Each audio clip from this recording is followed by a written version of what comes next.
আমি যখন ছোট ছিলাম খেলতে যেতাম মেঘের দলে।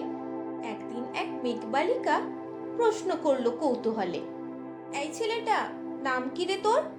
আমি বললাম, ফুসমন্তর। মেঘবালিকা রেগেই আগুন, মিথ্যে কথা, নাম কি অমন হয় কখনো? আমি বললাম, নিশ্চয়ই হয়, আগে আমার গল্প শোনো। সে বলল, শুনবো না, যা। সেই তো রানী, সেই তো রাজা, সেই তো একই ঢাল তলোয়ার, সেই তো একই রাজার কুমার পক্ষীরাজে, শুনবো না আর ওসব বাজে।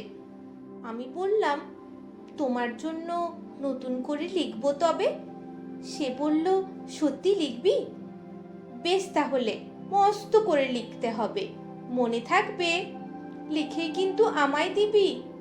আমি বললাম, তোমার জন্য লিখতে পারি এক পৃথিবী। লিখতে লিখতে লেখা যখন সবেমাত্র 2-4 পাতা, হঠাৎ তখন ভূত চাপলো আমার মাথায়। খুঁজতে খুঁজতে চলে গেলাম ছোটবেলার মেঘের মাঠে। গিয়েই দেখি চেনা মুখ তো একটিও নেই এ তল্লাটে। একজনকে মনে হলো ওরই মধ্যে অন্য রকম। এগিয়ে গিয়ে বলি তাকেই, তুমি কি সেই মেঘবালিকা? তুমি কি সেই? সে বলেছে, মনে তো নেই, আমারও সব মনে তো নেই। আমি বললাম, তুমি আমায় লেখার কথা বলেছিলে।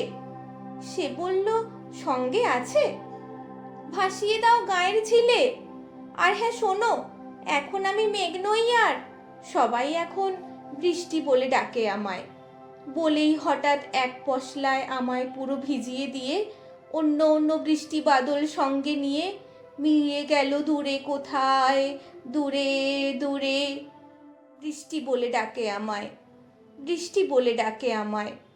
আপন মনে বলতে বলতে আমি কেবল বসে রইলাম ভিজে একসা কাপড় জামায়। গাছের তলায় বসে রইলাম, বৃষ্টি নাকি মেঘের জন্য। এমন সময় অন্য একটি বৃষ্টি আমায় চিনতে পেরে বলল, তাতে মন খারাপের কি হয়েছে? যাও, ফিরে যাও, লেখো আবার। এখন পুরো বর্ষা চলছে, তাই আমরা সবাই এখন নানান দেশে ভীষণ ব্যস্ত। তুমিও যাও, মন দাও গে তোমার কাজে। বর্ষা থেকে ফিরে আমরা নিজেই যাব তোমার কাছে। এক পৃথিবী লিখবো আমি, এক পৃথিবী লিখবো বলে ঘর ছেড়ে সেই বেরিয়ে গেলাম। ঘর ছেড়ে সেই ঘর বাঁধলাম গহীন বনে, সঙ্গী শুধু কাগজ কলম।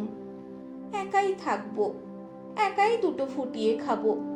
ধুলোবালি 2-1 মুঠো যখন যারা আসবে মনে, তাদের লিখবো, লিখেই যাব।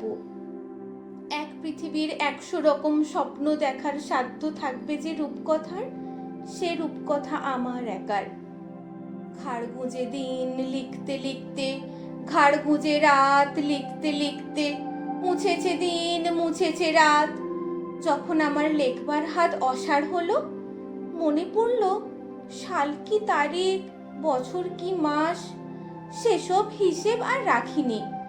লেখার দিকে তাকিয়ে দেখি এক পৃথিবী লিখবো বলে একটা খাতাও শেষ করিনি। সঙ্গে সঙ্গে ঝমঝমিয়ে বৃষ্টি এলো খাতার ওপর, আজীবনের লেখার ওপর। বাইরে তখন গাছের নিচে নাচছে ময়ূর আনন্দিত। এ গাছ ও গাছ উড়ছে পাখি, বলছে পাখি, এই অরণ্যে কবির জন্য আমরা থাকি। বলছে ওরা, কবির জন্য আমরা কোথাও, আমরা কোথাও, আমরা কোথাও হার মানিনি। কবি তখন কুটির থেকে তাকিয়ে আছে অনেক দূরে, বনের পরে, মাঠের পরে, নদীর পরে, সেই যেখানে সারা জীবন বৃষ্টি পড়ে, বৃষ্টি পড়ে, সেই যেখানে কেউ যায়নি, কেউ যায় না কোনো দিনই।